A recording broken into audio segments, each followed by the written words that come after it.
So look for that if you see a spirit picture. Notice that it's often composed in such a way to allow for the spirits in advance. But what about a picture like this? It's a real case. I had become senior research fellow at the Center for Inquiry, and I got a call from a young mother, mother of a couple, 3 kids, and she was having some concern about ghosts. And I said, we're talking on the phone, and I said, well, no, are you seeing ghosts? No, she said, not had anything like that happen. But she said, we're having these strange white shapes appear in our photographs. I didn't know what she was talking about. I said, describe them. And she described it, and I still didn't know what she was talking about. I had, in fact, never seen anything like this. You see this white shape? I'll show you another one. Whoops, sorry. You see this white shape? Now we know, probably some of you know what the cause of this is, but this is several years back. And I did not know what this was. And I didn't sound like anything I knew about. I said, well, could you come in? And yes, you could. So she and the husband and kids all trooped into my office. And I'd asked her to bring her pictures and her negatives and her camera, everything. And be prepared to leave them with me. She was happy to do that. And I looked down at her camera, and I looked at the wrist strap, and I looked at the loop on the wrist strap. And she saw where I was going. She said, I don't think I got the strap in front of the lens. And I said, well, even if you did, that wouldn't explain it for me, because your wrist strap is black, and this is white. Leave it with me. Let me see if I can come up with something. So I took lots of pictures with her camera, putting the wrist strap in front. None of them looked like hers. Until one day, I had the flashlight. Voila! A ghost appeared. And so, you even could create these, what some people think, you see that kind of almost spiraling vortex appearance? Energy vortex, it's been called, or ectoplasmic strand. There are books about these phenomena. Although websites now may say, you know, that effect, by the way, that's just the braiding. It's just the quartz braiding, reflecting. You know, that's all it is. You could probably identify the make and model of the camera from these. And so, you'll see websites now that tell ghost hunters to be sure to take the strap off their camera, unless Joe Nickell tell, you know, explain it away as wrist strap effect. But I called her and asked her to come back. And again, the family comes in and sits down. Very nice young family. And I lay down my pictures. And she said, that's it. That's it. What is that? And I explained it to her. And she said, I feel very silly. I said, no reason at all you should feel silly. It's not your job to explain pictures. I wrote the book Camera Clues, and I didn't know it. Why should you? I said, your job is to worry about your kids. There's a lot of hoopla about ghosts. Who knows? It's amazing today how much stuff is on television, and what is an unsuspecting family to think? Why, we saw it on television. They've got Geiger counters and stuff that detect ghosts. The scientists don't know anything, but these Roto-Rooter plumbers using Radio Shack equipment have got it all figured out, and they're detecting ghosts. Yeah, right? Maybe not. Well, what about these ghostly pictures?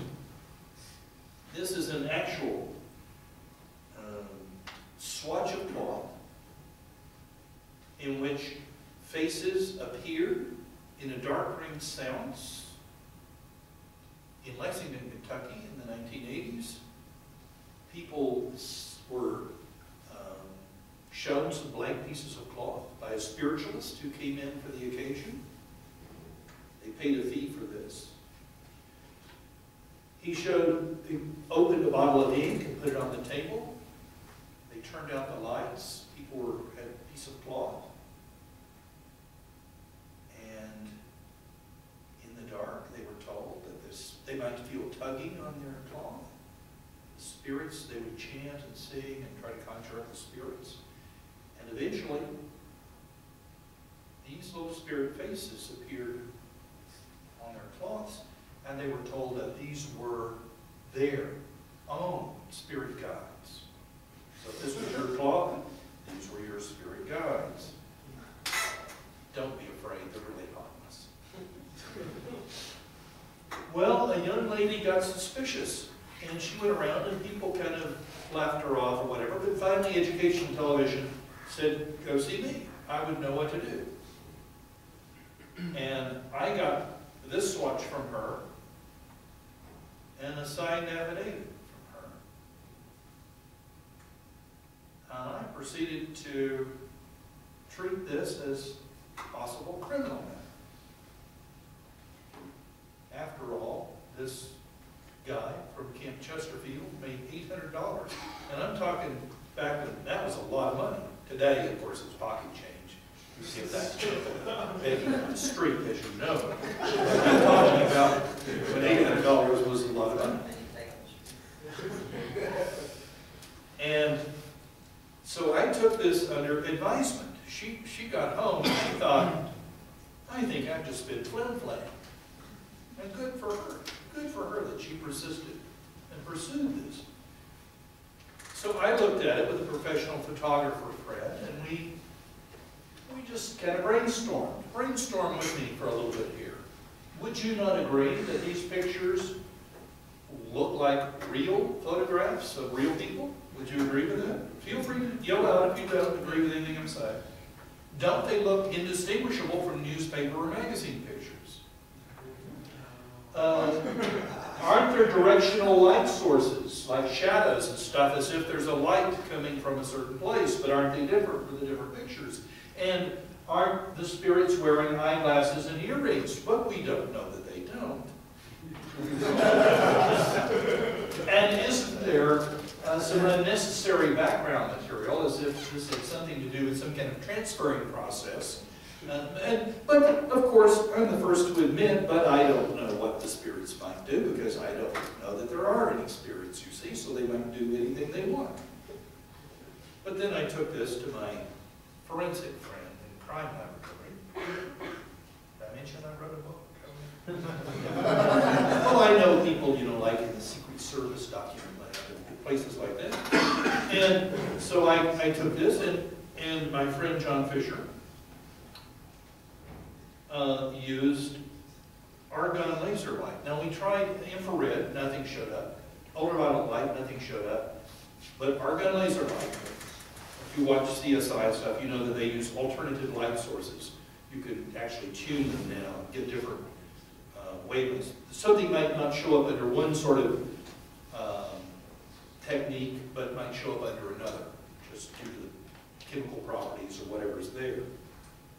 And so, when you use argon laser light, bingo, can you see, it's subtle, but can you see the solvent ring? Everybody see that? And I had, by this time, I had a recipe from a book called Psychic Mafia of a confessed spiritualist from Camp Chesterfield, the very place, telling how he used to make these spirit precipitations on silk using a solvent and a hot iron, or you could burnish it with a spoon, and transfer newspaper and magazine pictures. Now, of course, you have two stacks of these. One stack has the pictures on them, the other stack is blank. You can figure this out. Which group do you show the people before you turn the lights out? That's right, the blank ones. And then you pass out the others. And a little suggestion, some people may feel that something's tugging because of the power of suggestion. Some people will imagine almost anything you suggest to them, and so on. So at this point, we're able to go to my friend, police commander,